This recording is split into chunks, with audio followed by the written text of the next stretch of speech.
If there's a gay male accent, why isn't there a lesbian accent?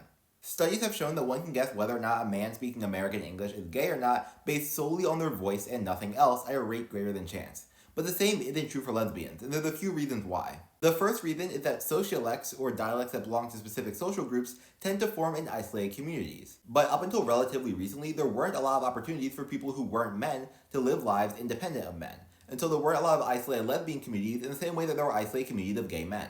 The second reason is a bit more interesting.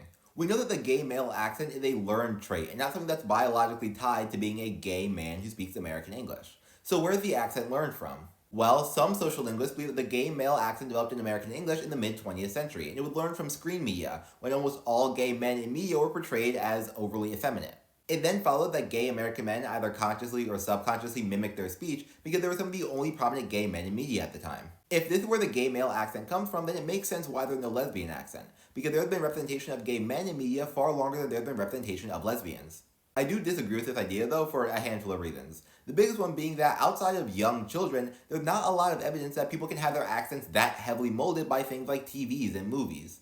The next explanation though is the one that I most heavily buy into.